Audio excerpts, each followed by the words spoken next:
오늘 우리에게 주시는 하나님 말씀 고린도 후서 12장 19절에서 21절까지입니다. 고린도 후서 12장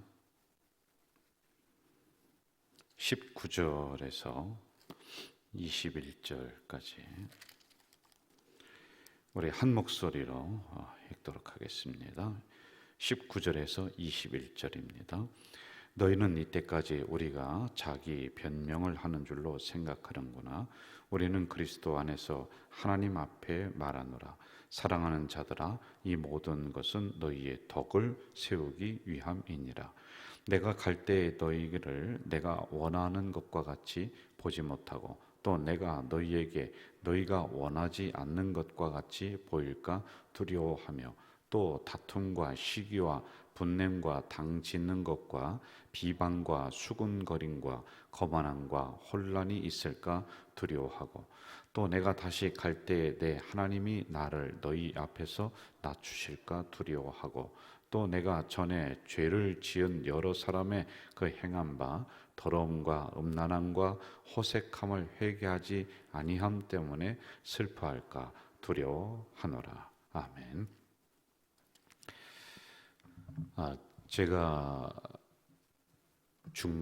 중고등학교를 그 학생들을 담당을 하고 맡으면서 이제 교육을 했을 때가 있습니다. 이제 교육전사 때 그리고 부목사였을 때 중학교, 고등학교 아이들을 그렇게 훈련을 했었습니다. 그런데 그 중에 몇몇 그 학생들이 이제 신학을 하면서 이제 목사가 되었고 이제 그런 학생들이 지금도 때가 되면은 가끔씩 연락을 하고 찾아오기도 하고 그래요. 그런데 저도 모르게 그런 학생들을 보면은 지금 이제 목회자가 되었습니다. 그리고 그렇지 못한 친구들도 가끔 연락을 하면서 저에게 찾아오고 또 이야기를 하고 그럽니다. 그러면 아주 애정이 가요. 왜냐하면은 제가 청소년 시절에 그 아이들이 방황을 할 만한 그때 제가 영향을 주었고 또 비전을 갖게 했고 그래서 목사가 되었고 또 어떤 친구들은 교회 집사님이 되어서 교회를 잘 섬기고 있거든요. 특별한 애정이 가고 또 기도가 이렇게 나오고 또 한편으로는 저 나름대로 보람을 느낄 때가 굉장히 많이 있단 말입니다. 자, 이처럼 사도 바울은 특별한 애정이 고린도 교회에 있었습니다. 왜냐하면 어려웠을 때 이 교회를 잘 세워나갔고 진액을 쏟았고 늘 기도했고 늘 염려했던 이 고린도 교회란 말입니다. 이때 기간을 신학자들은 바울이 3차로 중생한 기간이다. 자, 이게 무슨 얘기냐면은 고난이 엄청 있었습니다. 그런데 그 기간을 지나고 났더니 본인의 신앙이 더 성숙해졌다, 더 커졌다라고 하는 그 기간으로 사도 바울의 사역을 나누고 있단 말입니다. 난산을 하듯이 교회를 세웠습니다. 성도들을 그렇게 훈련을 해서 제대로 된 성도들의 모습으로 그렇게 갖추도록 했단 말입니다. 그런데 그게 순조롭지는 않았어요. 힘든 것으로 끝난 줄 알았는데 두 가지의 큰 역사가 일어났습니다. 첫째는 교회가 이 분쟁을 멈추고 세계적인 교회로 교회의 모습을 제대로 감당하는 그러한 교회로 나아갔다라고 하는 것이고요. 그리고 두 번째는 사도 바울 자신을 봤습니다. 그쪽을 보면서는 자기가 쳐다보기도 싫은, 왜 고린도는 하도 자기에게 어려움을 줬는데 지나고 났더니 3차 중생의 기간이었다. 자기가 이만큼 성장을 했다라고 하는 이런 측면이 있단 말입니다. 고린도전서 4장 15절을 보면 내가 복음으로 너희를 낳았다. 이렇게 기록을 해요. 복음으로 낳았습니다. 이건 여러분 무슨 의미겠습니까? 나는 영적으로 너희의 아버지다. 그리고 너희들은 내 자녀다 라고 하는 거예요. 여러분 가만히 보세요. 요즘은 뭐 이 공식이 꼭 맞아떨어지진 않는데 부모가 자식을 버릴 확률이 높습니까? 자식이 부모를 버릴 확률이 높습니까? 두 번째예요. 부모는 웬만해서는 자식을 버릴 수가 없습니다. 제가 어떤 드라마를 보니까 외국에서 결혼해서 이렇게 오신 그 분입니다. 그런데 자녀를 낳았어요. 딸을 낳았습니다. 그런데 그 우리나라에 불법 체류를 하고 있는데 이제 도망을 다닙니다. 그러다가 5년인가 6년 후에 이 분이 이제 잡혔어요. 그런데 왜 그러는가 하고 그 사연을 들어보니까 이 자녀가 어렸을 때 갓난아기일 때 자기가 감옥에 들어가면은 나중에 커서 자기를 몰라볼 수 있다는 거예요. 그렇기 때문에 5년 동안 자기는 숨어 살면서 이 아이를 잘 기른 거예요. 그리고 그때는 이제 자기가 감옥을 들어갔다 나와도 이 아이가 엄마를 알아볼 수 있다라고 하는 그런 마음이 그 어머니에게 있었던 것 같아요. 그래서 여러분, 자녀들은 부모를 자기들의 삶이 어렵고 하면은 잘 돌아보지 못할 때가 있습니다만은 부모는 자기 입에 있는 것까지도 꺼내서 자식에게 주는 게 부모인 것 같아요. 바로 이겁니다. 내가 복음으로 너희를 낳았다라고 하는 겁니다. 자, 19절로 한번 가보면서 우리가 조금 더 깊이 들어가 볼까요? 19절 제가 읽어드릴게요. 너희는 이때까지 우리가 자기 변명을 하는 줄로 생각하는구나. 우리는 그리스도 안에서 하나님 앞에 말하노라. 사랑하는 자들아, 이 모든 것은 너희의 덕을 세우기 위함이니라. 자, 저를 보시죠. 우리가 자기의 변명을 한다. 사도 바울은 변명하지 않습니다. 하나님의 말씀을 가지고 그대로 전달을 하는 것이고, 또 혹시 자기가 잘못됐다면 잘못을 인정하는 게 바로 사도 바울이에요. 이게 여러분 지도자의 모습이란 말입니다. 핑계대고 변명하고 난 아니라고 하고. 여러분 그럴 때는 잘못했을 땐 잘못했다고 하면은 다 용서가 돼요. 왜냐하면 앞에 있는 목사라고 해서 모든 게 완벽하게 서 있을 수는 없거든요. 그러면은 부족한 모습은 성도들에게 이러이러한 모습은 제가 좀 부족했습니다. 제가 좀 잘못 생각했군요. 그럼 그거 가지고서 막 그냥 목사님 물러가라 그런 사람 없어요. 아이고 우리 목사님이 참 인간적인 모습도 있구나. 그러면서 더 기도해 준단 말이에요. 이게 우리가 사도 바울에게 배워야 될 점들이란 말이에요. 핑계대지 않아요. 여러분 요즘 그 코로나 때문에 많은 교회들이 어렵습니다. 우리 교회도 마찬가지예요. 인원수가 옛날처럼 회복이 금방 안 돼요.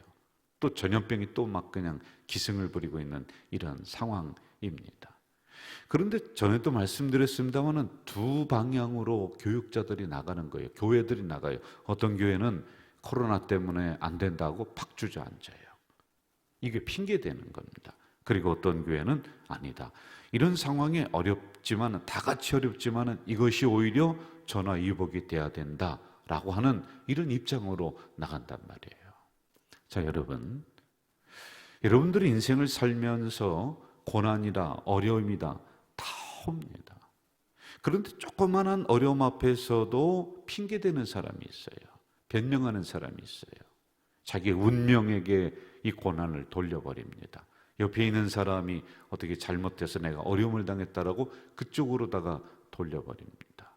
인격으로 돌려버리고 무슨 날짜로 해서 이번에는 안 좋은 날이었다. 무슨 날을 그렇게 돌려버리고 이게 다 그렇게 돼버리는 거예요. 여러분 불교는 전생으로 핑계를 돌리는 겁니다. 그런데 우리 기독교는 핑계, 변명이 아니라 현실을 직시하는 거예요. 지금이 중요하다는 거예요. 변명하지 않습니다.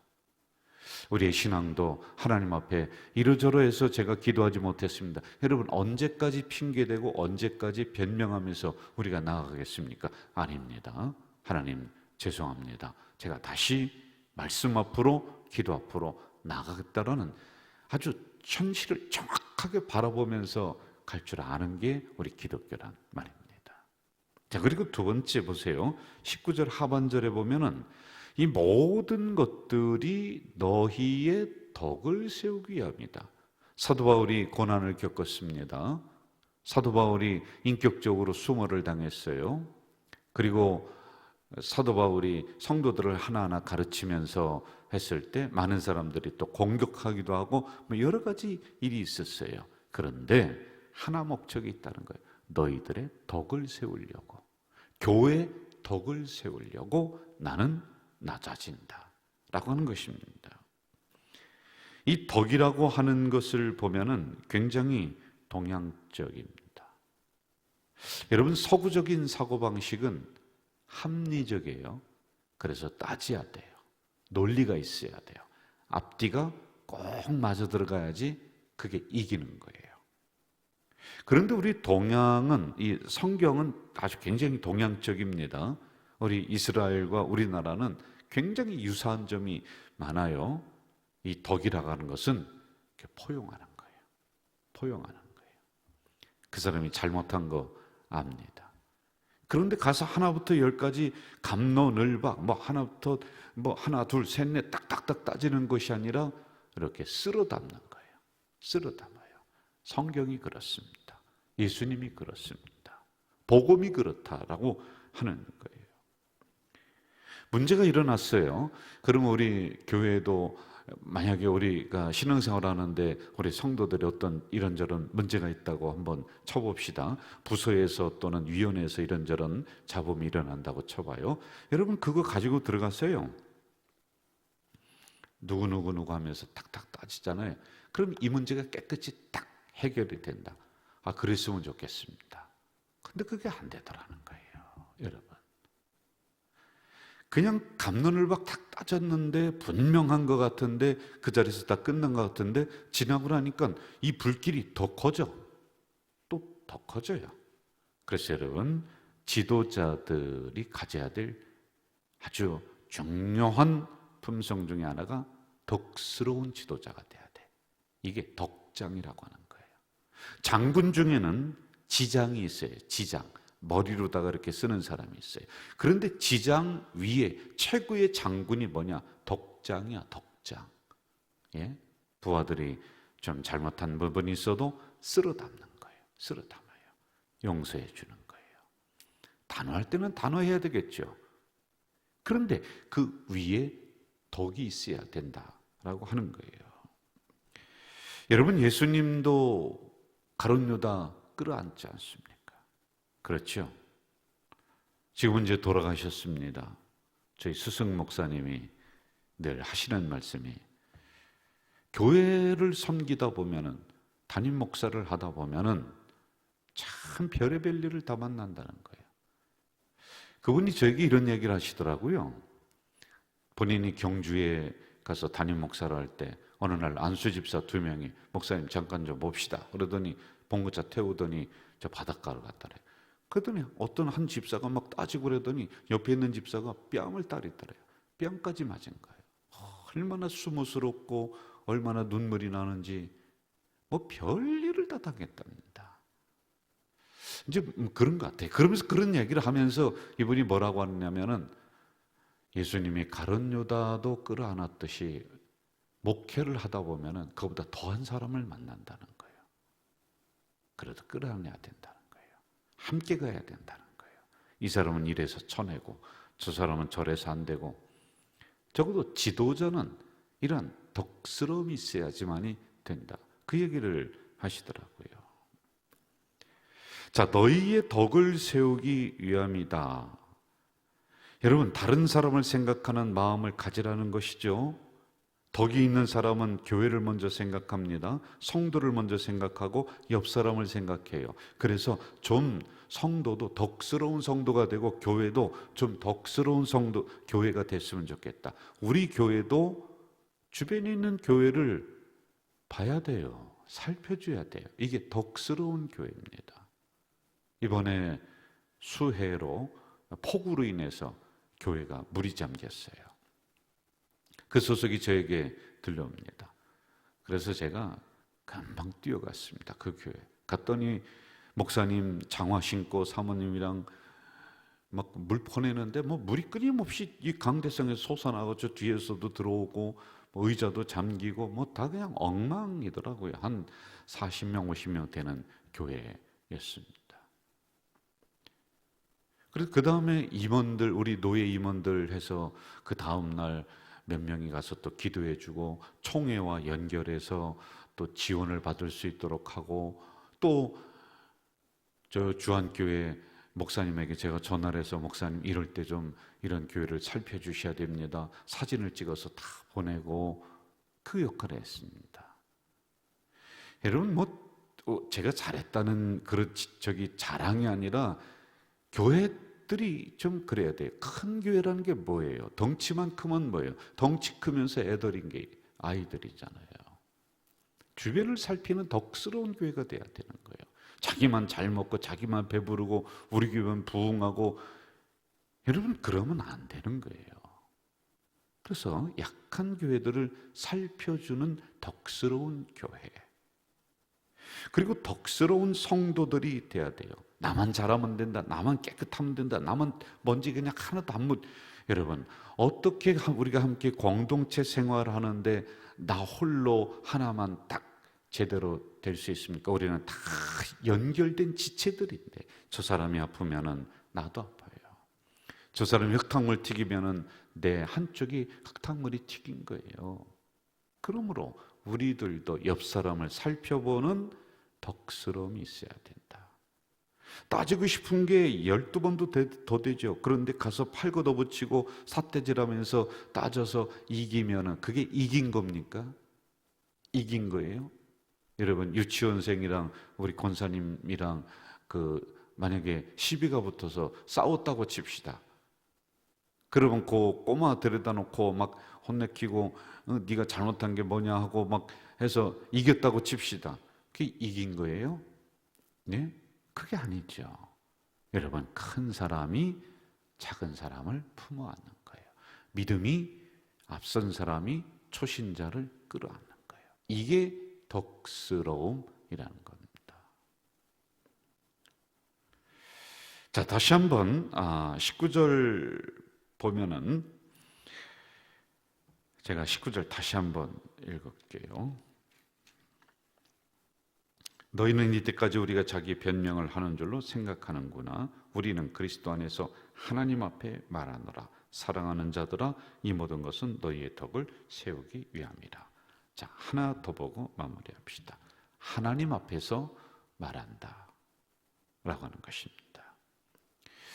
여러분 우리는 늘 하나님 앞에 서 있다라고 하는 이 생각을 가지고 살아가야 돼요. 우리 교회도 하나님이 보실 때 이 일은 어떠실까? 이게 기준점이 돼야지 돼요. 하나님이 보실 때 지금 내가 말하고 있는 것은 어떨까? 그래서 나는 지금 하나님 앞에 서 있다. 눈에 보이지 않습니다. 하나님이. 안 보인다고? 없습니까? 여러분 공기를 볼 수 있습니까? 코로나 바이러스를 여러분들이 눈으로 봅니까? 눈에 안 보이는 게 더 많아요. 실제적으로 그렇습니다. 그러므로 우리 눈에 안 보인다고 해서 우리가 함부로 행동하는 것이 아니죠. 하나님이 불꽃 같은 눈으로 지금도 살펴보고 있다라고 하는 이 마음을 가지고 나는 하나님 앞에 서 있다. 두려움과 떨림으로 우리가 살아갈 줄 알아야 되는 거예요. 정리하겠습니다. 세 가지죠. 우리가 핑계대지 말자, 변명하지 말고 현실을 딱 직시하면서 우리가 살아가야 돼요. 가장 중요한 건 지금이에요. 그리고 덕스러운 성도가, 교회가 돼야 되는 거예요.